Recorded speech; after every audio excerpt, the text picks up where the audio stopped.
Hey, what is going on? Welcome to Get to Know, the show where we follow those great people that follow their God-given passions into careers, life experiences, and a whole lot of fun along the way. I am Captain Mike, and I'm so excited that you are here joining us in another episode here. And today is fun because for the first time in our shows, we're going to have a repeat guest. That's right. Someone that is an alumni of Get to Know and has done some crazy things since the last time we talked to him. How would you like to have a dream and all of a sudden that dream turn into 23 different avenues of doing that exact same dream? That seems to what happened to our friend that we're going to get to know a little bit more, Jon Davenport.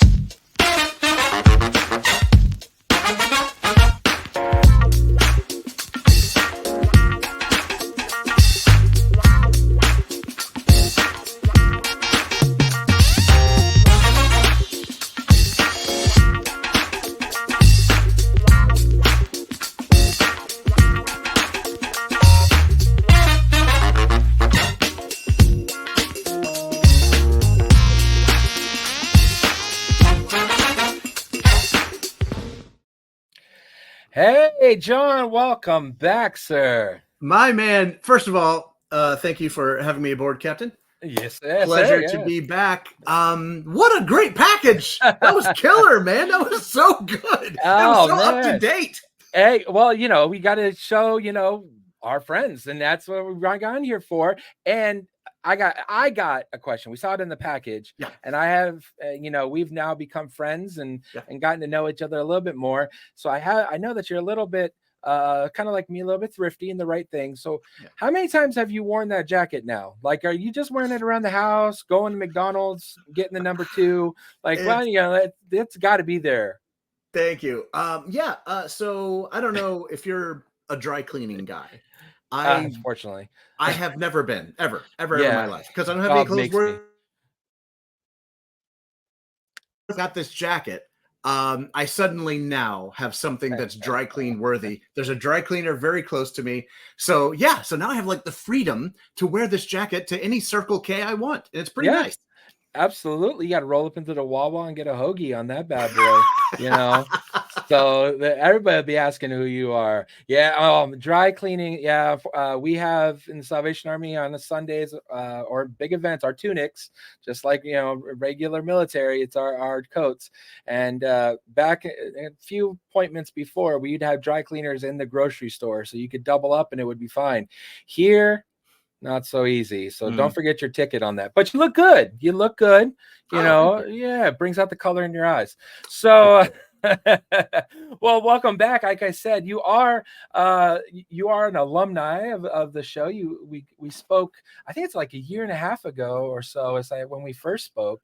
Was it that long ago? It was. And we talked about your intro into design and animation and how you get to work, kind of what you become mostly known for, which you probably did not expect, is designing wrestlers' gear and doing that, and that's grown. But you've had quite a year and a half since with some new avenues. We did hit on last time. I want to start by saying congratulations. We talked about bridges very briefly in our last interview. And for those that may not have seen it, go back. You can hear the initial stages. It had still been a work in progress then. But since then, multiple awards, nominated NAACP Image Award, and just an incredible. How has that journey been for you? Just since we talked last of the trying to get it there, and now the finished product came back and it was so warmly received. Oh man, thank you very much. I'll start with the last part first. So I live in the world. We all live in the world, and we all live on the internet. And so I fully expected there to be, a mixed reaction to any piece of art. Like, no one's going to universally like something. So it's kind of like girding myself and getting ready for, let's avoid the comment sections today, guys. What do you say? Yeah. But man, opposite. It was so nice. I made it part of my job throughout the entire month of February that every single day I went through and answered personally every single comment that we got. And there were a lot. And they were all so glowing. They were all so kind. And I feel like they got it and understood the vision and the message and the point. We got a lot of photographs and video of teachers showing it in their classrooms. We got a lot. The best ones are the ones with like little kids. Right. And they're like watching it or singing along or mouthing the words or just enjoying the big robot. So like it's been so gratifying in that way. So we got a couple of awards, we got a couple of nominations, and that's awesome. Really, really cool. Feels good. Looks good on the resume, I guess. Absolutely. Yeah. You got a nice jacket out of it. Got a good jacket. Oh, yeah. Jacket. So we'll sidebar that jacket for a moment. But like, and those are nice and they kind of feel good up here. But like the comments is what like feels good here. And that's what it's for. It's for people. It's not for institutions. It's for people. So that felt really good. That jacket, I should shout out King Troy on Instagram. He's a great designer. He's an amazing guy, really cool, very creative, and he styles Becky and Seth. And there's a custom made jackets for me and Ian Andreas for that. So they're pretty cool. That's great. And the your partners, Andreas Hale, now working for ESPN, correct? Oh, I know. It's so cool. It's like such a dream gig for him. So we're very happy for him in this new career. And then, of course, the other partner, the one that just attracts everybody to him, the notorious Big E from WWE. Yeah. Oh, wait, no, that's right. No, I know. Yeah. There's me. Oh, yes. Yeah. Andreas. There is a third dude. Yeah. Yes, of course. That's the skinny the one, global celebrity. Yes, I remember. Yeah. Which but even so, just seeing, I'll tell you what's been my favorite part, because I don't see as much as people bring this stuff to you, has been seeing the process and seeing the three of you guys see a dream come true and the vision come through. And I gotta tell you what I personally love about it, and sharing with my family and my circle, is that in this day and age, to be frank, it's right on the tip of, unfortunately, our political culture, and there's talk about your race and history and all of this stuff, and it's so aggressive and so in your face and on purpose. It's being weaponized. And so to see something that is utilizing today's technology in the best way possible to bring something so heartwarming and feel, and all I thought was, if Ruby Bridges wanted her story told, that's how I could see her wanting that story told as a 12-year-old. I could see her I always, we talk in all my interviews, I talk about 12-year-old you. And if Ruby Bridges could see her own story at the age that she experienced it, I think that's a great way that it would have gone through. So I love the connectivity of it. I love the simplicity of it, and I love the millennialism of it. By saying that just the animation style and feel, just made me and what it's based off of, Our Heroes Rock, and that kind of feel of getting this historical information out in an updated way. So great job. Thank you so much. Yeah. And I'm going to link it in all of the bios. Awesome. Thank you. Please go check it out. Please go share it. So that was great. But that wasn't the only avenue. Oh, actually, you know what? Before I get there, I do have to ask this. So Our Heroes Rock is kind of, where this standed out, but Bridges isn't the only story that needs to be told. No. So do we have more stories in the pipeline that are getting considered to come on this umbrella? Absolutely. And it's really interesting because we're basically in a shopping phase. Yeah. So one of the cool things that came from so much media coverage of the short was that it opened a lot of doors to a lot of places that we maybe E could have gotten in. I could never have gotten in on my own. So That's all right. God gives you tools for a reason, and he, in a good way, was the one that he gave you. This just in: Captain Mike calls Big E a tool. My life will be made if I get a text message from Big E saying, "Why are you calling me a tool?" Why you call me a Feel tool, free to. I'll email you this clip, and you have my number. You can have him call me. You know, hide his number if he wants. I will keep that for the end of my days. E, we love you. We waited him out, which is a quick sidebar. For those that don't know Big E, please look him up. He is the most charismatic, fun-loving. Just he genuinely wants to entertain. I found out he actually went to school with. I went to college and played on the same team as my friend Joe Vaughn, who you saw in the intro. They were the same. Yeah, they were on the same Hawkeyes team. But this past April, when WrestleMania came to WWE The World, my wife and my son got in line to meet him and to introduce themselves and say we're friends with John. And about 2 people before, they pulled him off the stage and he didn't get it. So E, you can call me a tool just as long as you call me. What are you going to say? That close. So go ahead. Sorry. So shopping phase. No worries. Yeah, shopping phase. So yeah, we met with a lot of people at a lot of different like studios, like big ones, which was really cool. We even got invited out to Sony to pitch in person. It was really, really cool. Unfortunately, I don't know if you follow Hollywood news right now, but like the whole industry is on fire. They basically we don't have to get into it, but they basically overspent during the streaming wars and then kind of realized like, oh, that's not a sustainable model, and now everything is sort of collapsing. And we're seeing it in our pocketbooks. Right, exactly. And so unfortunately they're not really buying anything right now, but there was a lot of interest. They love us, they love the project, and it's sort of like pending. Everybody's sort of waiting to see what their Q4 budgets look like. Maybe it's like a 2025 thing.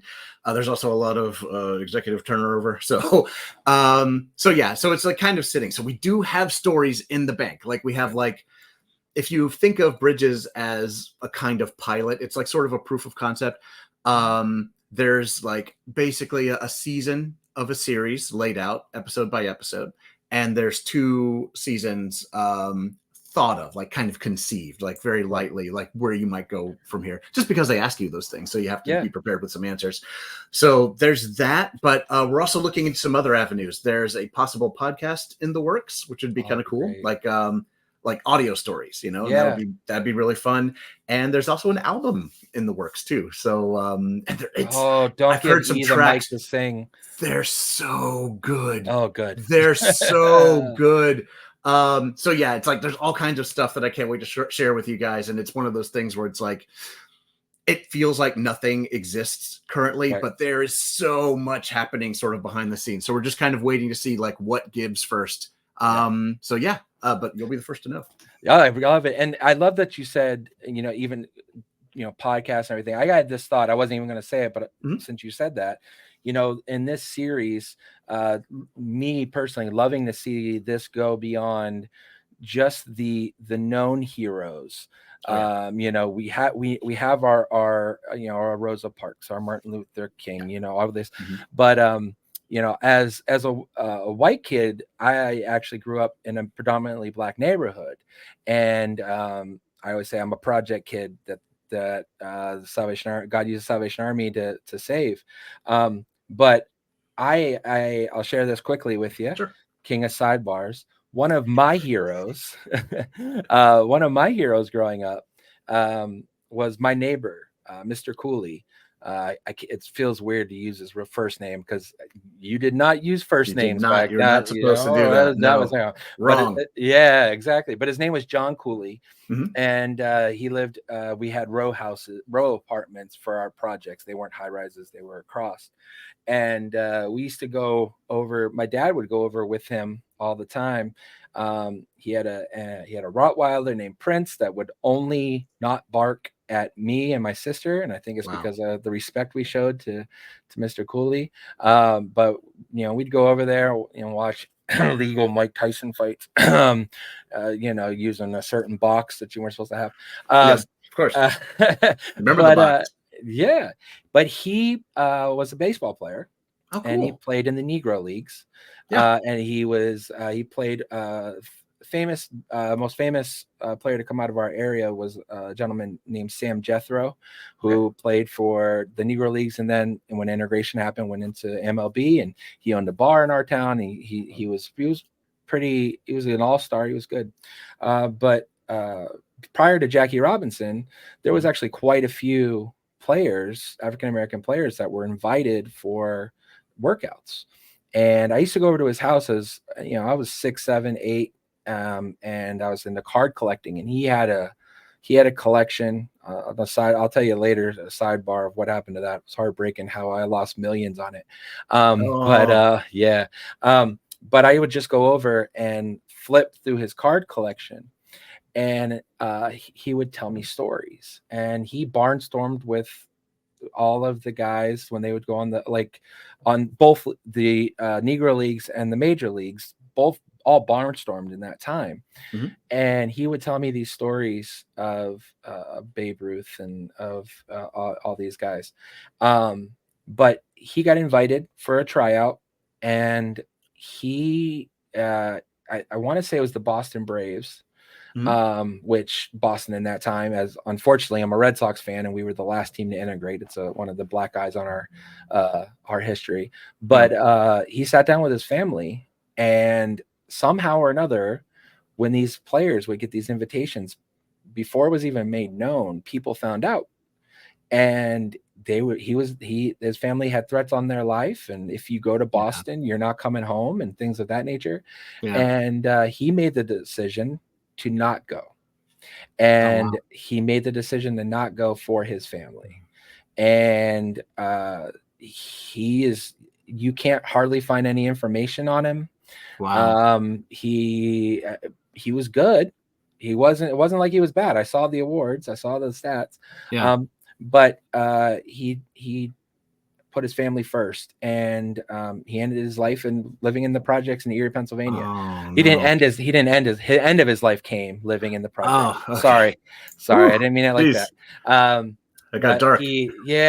But he could have, he could have done so much more. He could have, and he is one of dozens of could haves that came out of just the Negro Leagues. And so anybody watching that, I would highly recommend, if you're this past April, they did a Field of Dreams, and Reggie Jackson was interviewed about coming back to play there. And I highly recommend anybody listen to what Reggie Jackson had to say this year. But I love the concept, all that to say, I love the concept of our heroes are not just heroes on the macro. Our heroes are the ones that made sacrifices down below, quote unquote, and underneath to hold them up. So I'm praying that this goes big for you guys, and that some of those stories get put out.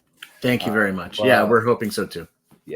And so all of this acclaim, and while this is happening, you go Hollywood and bigger way. And F+ gets released, and I had no idea. We then talked about, all of a sudden, Jonathan Davenport, writer, Randy Couture, Tommy Davidson, which, by the way, as a kid who grew up, shouldn't have, but grew up on the Living Color. Of course. Like, seeing Tommy Davidson, I was like, whoa, how, when, why? How did that? You got to give us the story on writing a studio film. Okay, so first of all, Tommy, oh my gosh, he was so killer. That was like boundless energy. Like, what you see is what you get. Like, that's the guy. Like, no putting on airs. It's not a character. So that's really fun. Okay, so a couple of just quick things. F+ isn't out yet.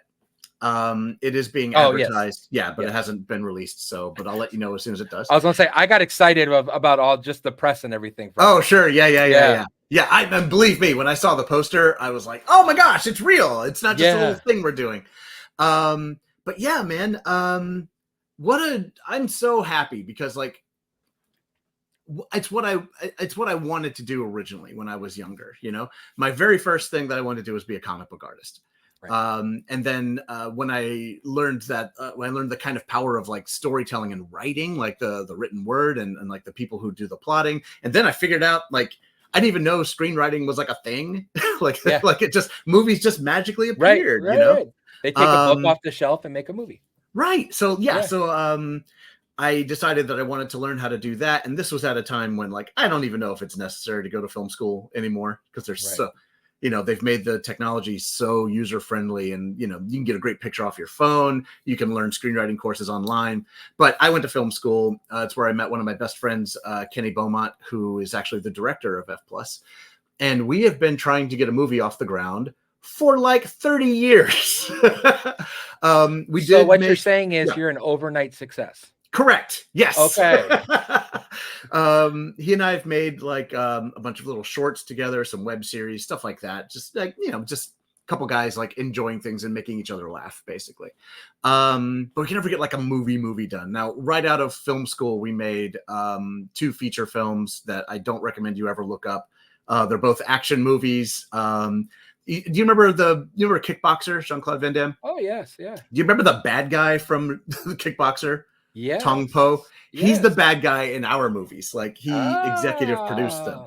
So yeah, so we made 2 movies with him, and then like kind of nothing forever. Right. Then like just the shorts and the web series and stuff like that.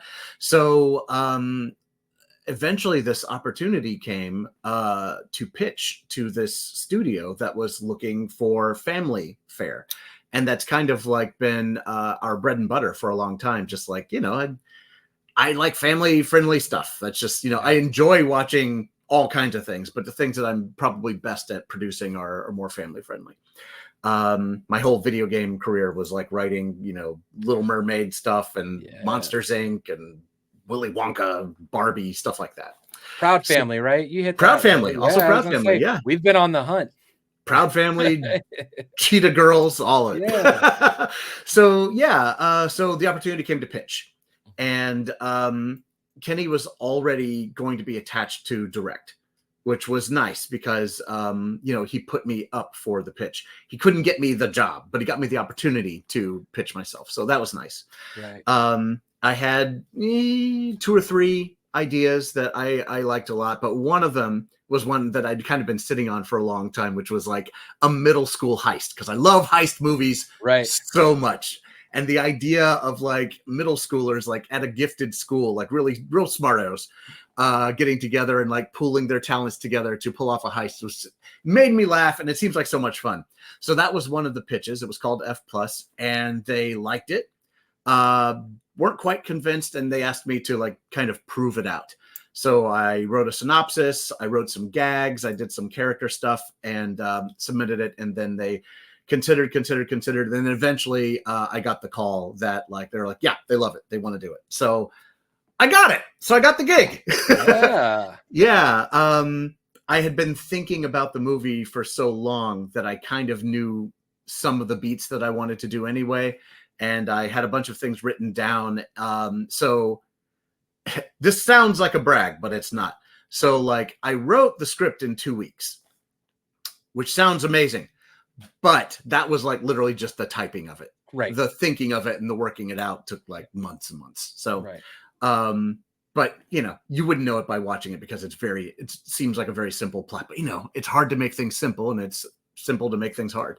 Right. So, but yeah, so like I finished the script, turned it in. There was like a long process of notes. Like it came out too long. We had to shorten it.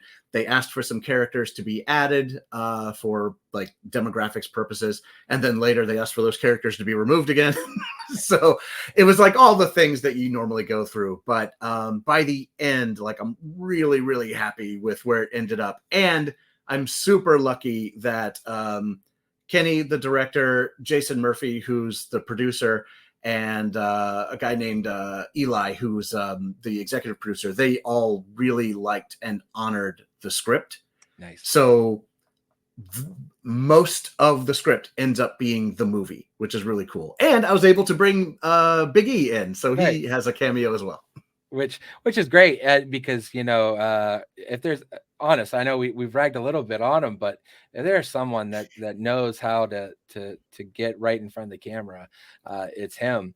And I've seen I've seen photos, and I've seen the ones that you shared from everything, but you said it looks great, first off. Thank you. And Have you seen the trailer?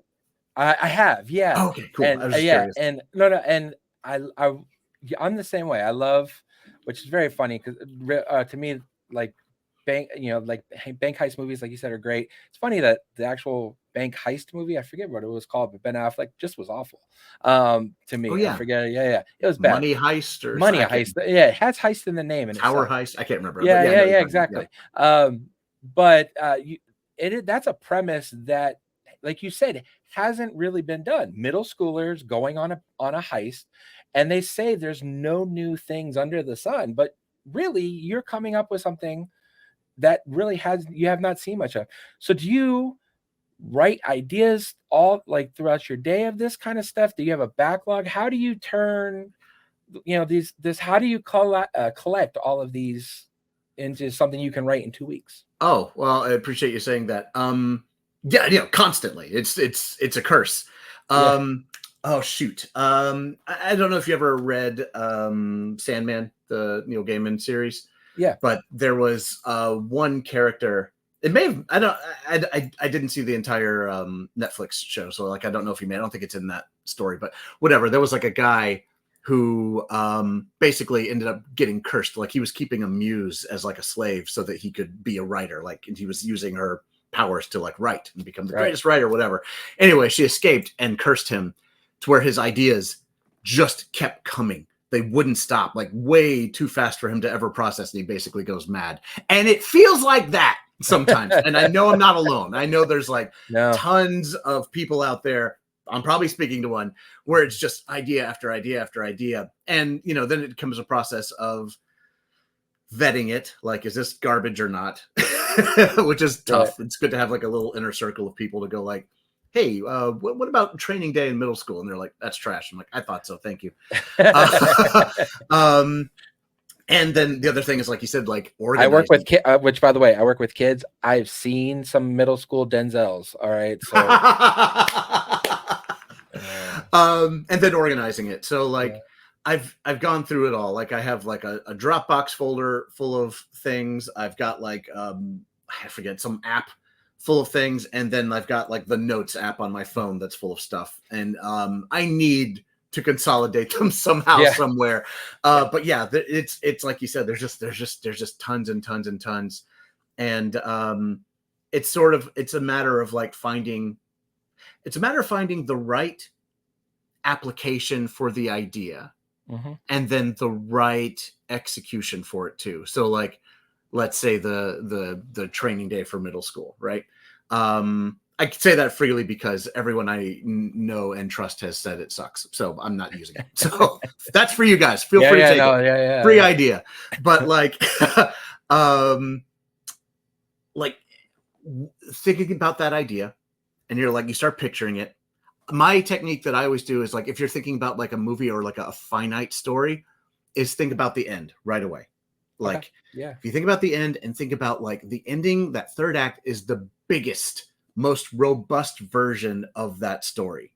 Can you picture that? Because if you can't, then it might just be like a fun concept for something else. It might make for a better web series or just an audio story, or maybe a single illustration as a joke. Maybe it's a comic, maybe it's a Far Side comic strip. Like finding the right application for the idea is like for me, it's like half the battle. Like just figuring out what's the best expression of this series of ideas.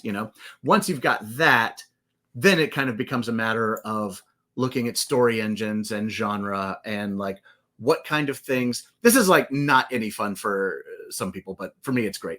Like looking at what kinds of things and what kinds of tropes are expected from that genre. How can you play into that? How can you twist it? How can you subvert the expectation and also like hit it so people are satisfied at the end? Because I like feel goody commercially stuff.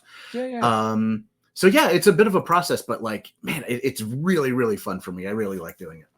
Well, and you've touched on a couple things there, but first off, we're in a day and age where that's possible to not only have multiple ways to collect your ideas, which you touched on, but also multiple ways to get those ideas out to the people and get your art out. I remember hearing multiple interviews. Jerry Seinfeld would always talk about how beside his bed, and I know a lot of comics and writers will do this, he just had a notepad, and he would write down, if he thought of a joke or something in the middle of the night, it would just come to him and he'd write it down. And it even did an episode of Seinfeld, if you've seen it, where he's trying to remember what he meant when he wrote down the joke on there. And that was rather real, that he would write down these ideas.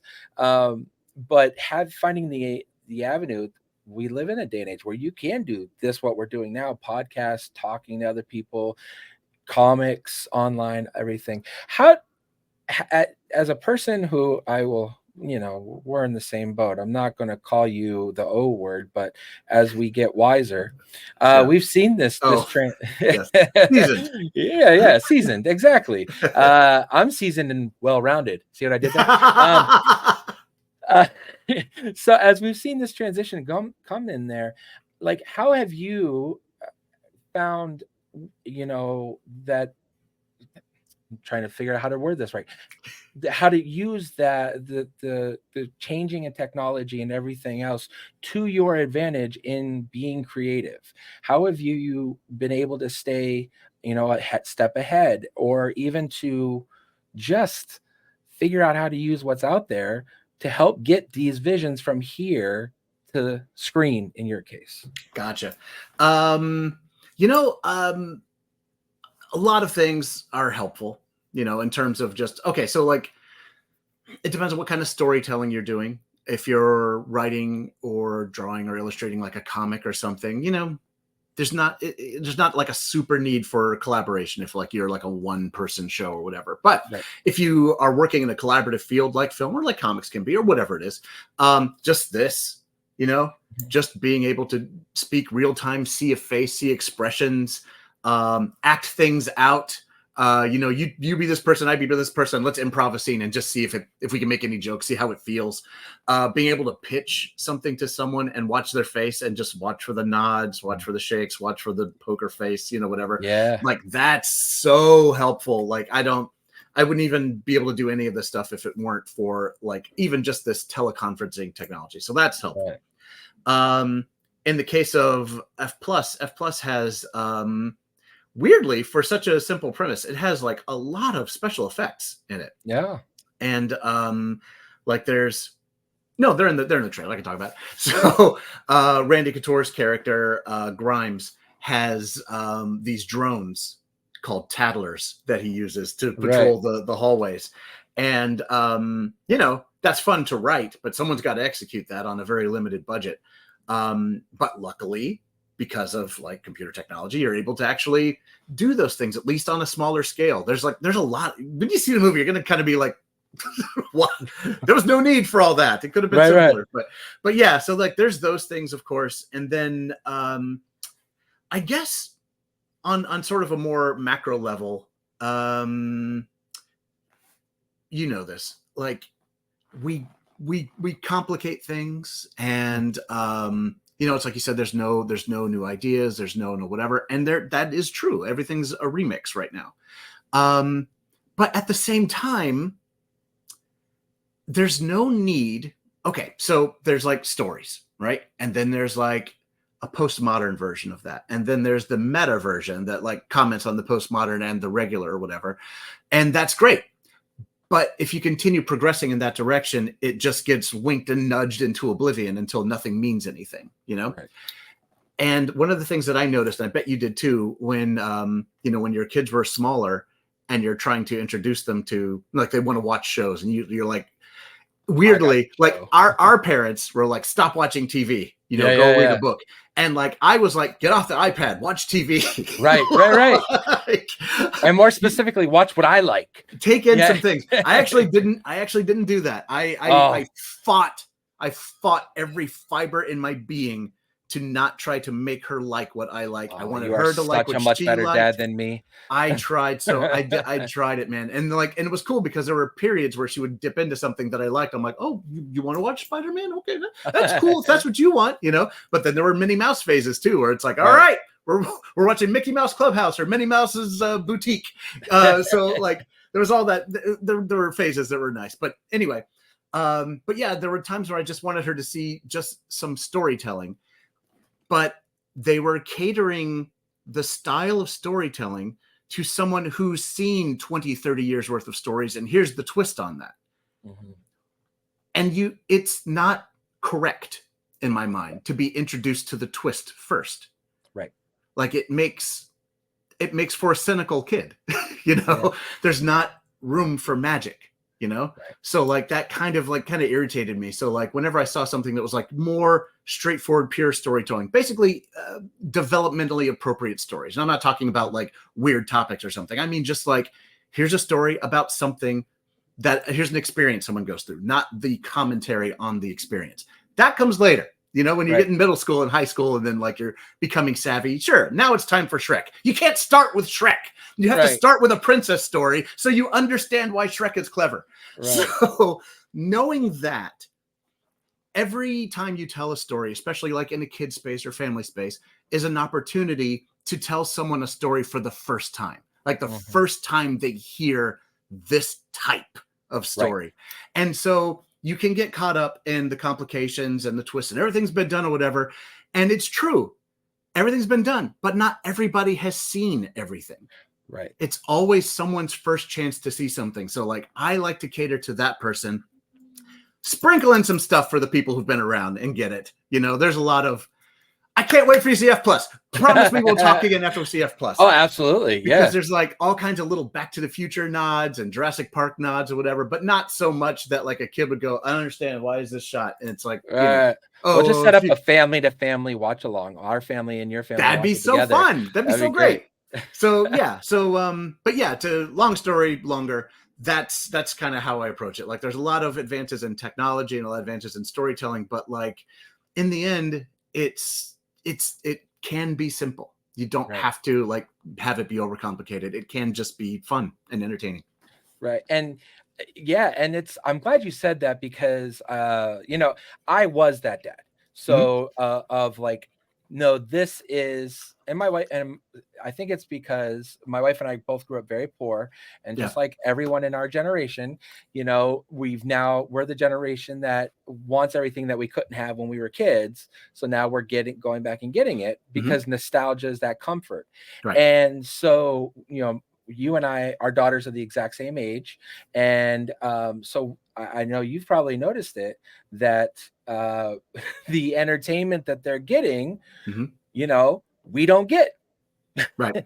Yeah, and like, and Skibbity toilet. Yes, exactly. I'm Sigma. But no cap. Oh, no cap. Oh, I make my kids so uncomfortable. I just walk behind them in the store and start talking just like it. They hate it. Oh, amazing. But I got to thinking about this as well. I heard a great story. You work in the wrestling field. I'm both huge wrestling fans. There was a reference to people talk about this wrestling's not our wrestling and everything. And there was an older wrestler who talked about this younger wrestler and how cartoony he was and how over the top he was, and that's all there. And then you find out that the younger wrestler was Harley Race and the older wrestler was Luthez.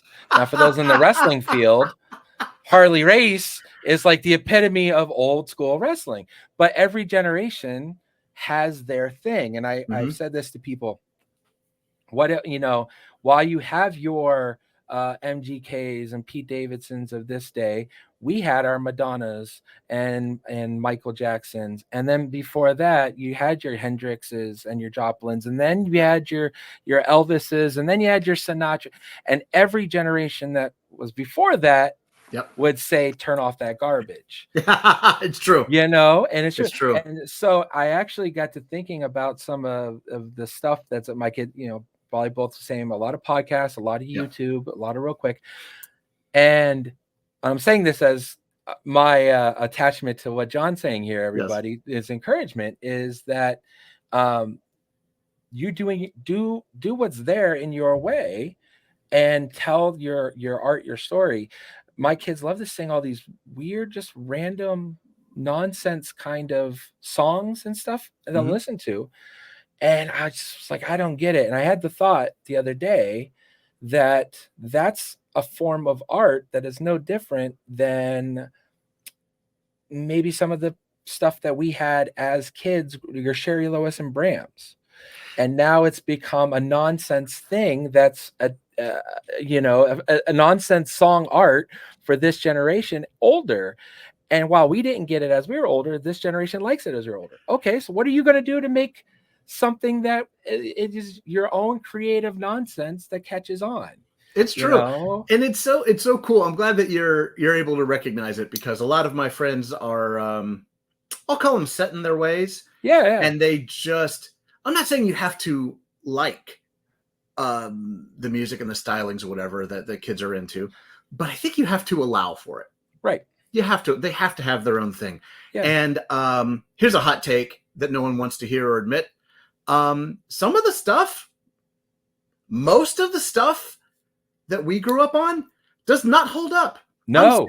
I mean, it's good for us. It's good. I'm not saying it's not good, but like, I'm just going to say it. No kid today can get through Ghostbusters. No. You can't. You cannot. It is too slow of a burn. The guys are super old. Even then, it's just not of today. It just does not hold up. Watch the original Superman. You can't. Yeah. It's impossible. Yeah. Bro, they can't. Like I'm telling you, my friends are like, I'm going to sit my kid down. They're going to watch the original Star Wars, which they don't call New Hope. It's Star Wars. And I say, best of luck to you. Right. Because there's nothing of interest to them in that movie at all. And I love that movie. I love that movie. I probably have seen that movie more than any other movie I've seen. Right. But let's be real. When we were 12, I remember sitting with my dad watching Clint Eastwood's movies. Right. Or The Sting. King Kong, the original. Yeah. Now, as an adult, I love them. Sure. But, my mom tried to make me sit down and watch The King and I with her because of the pageantry and everything. And I thought she loved it, and it meant so much to her. It's magical and transformative for her because of the time and place. And I'll add, it's okay. It's okay to razz your kids and to razz kids about it. It's kind of the inside joke that will never end, no matter what generation is what, But for their skibbity toilet, we had peanut butter jelly time. Sure. And that's okay. That's fine. Just an art. It's fine that every generation has their own thing, and it's okay if it doesn't translate over. By the way, guys, and young parents of young kids out there, follow my example. Don't force it. Life is, if you're lucky, if you're fortunate, if you're blessed enough, life is long. At some point, your kid will be a teenager or some age where they're open enough and they're like, show me something you like. It'll happen. Don't force it now, because you're going to push them away and they're not going to be into any of the things you like. A. And B, the real challenge is this. If you can find it in your heart and in your mind and your soul, try to watch something that they like with them. It will suck. It sucks. It's bad. And it will hurt your heart to watch. It'll make you dumber to take in. But you'll form a bond. Right. And that's worth it. That's worth the time and the effort. Just knowing that they can show you something that's interesting to them without you rolling your eyes or calling it stupid. It will be so meaningful, and it will pay dividends forever. It just, and forget whatever you actually see. Just hold on to the excitement of Mom, Dad, can I show you something? My favorite phrase that I use is, I don't get it, but as long as you love it, that's okay.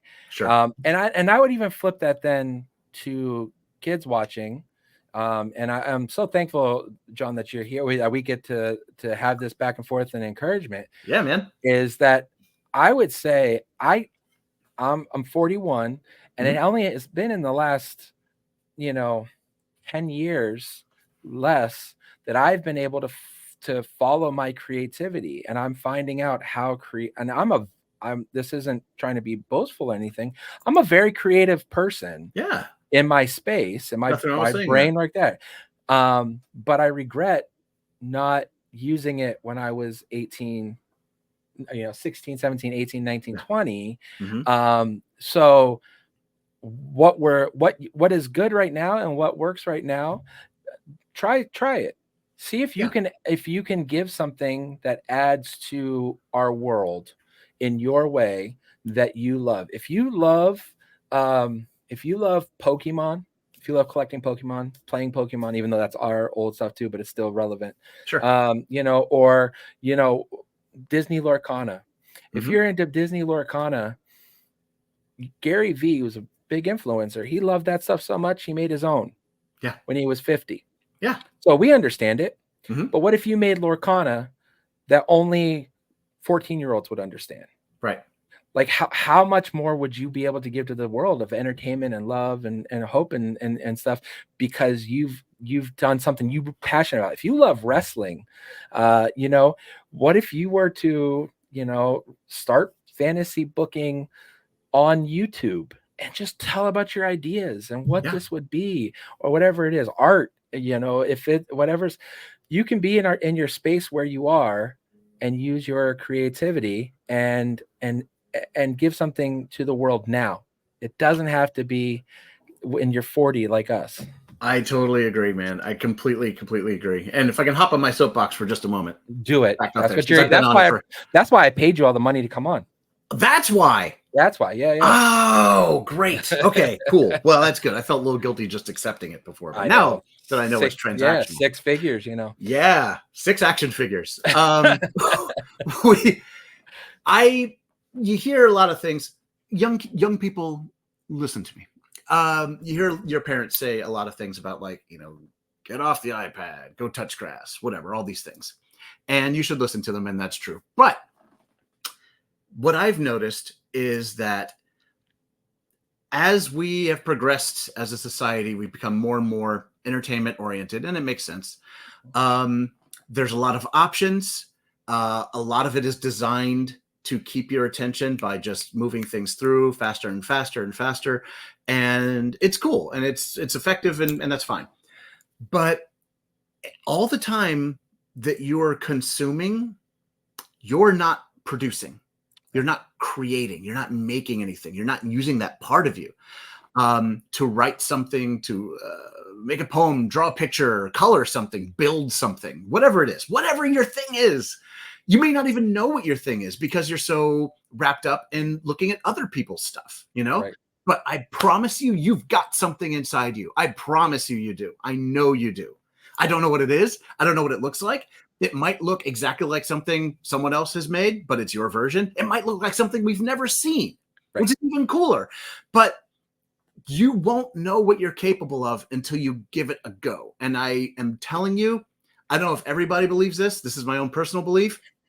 I think that's why we're here. Mm-hmm. I think we're put here to create, right, to create things, to create people, to create societies, to create stuff. It's the first act in the Bible, the very first thing. I was just about to say that's why we're created. What God said. I think so. I think it's the spark that got passed. It's our gift. Right. It's the thing that we can do that no one else can do. It's literally our superpower. I will add, if you look in Genesis, with every actually it flows throughout the scripture, every command, every whatever, always is followed up with the words, now go. Stop what you're doing now, move out, do this. God has said that throughout scripture. It makes perfect sense. Mm-hmm. And I'll co-sign with that.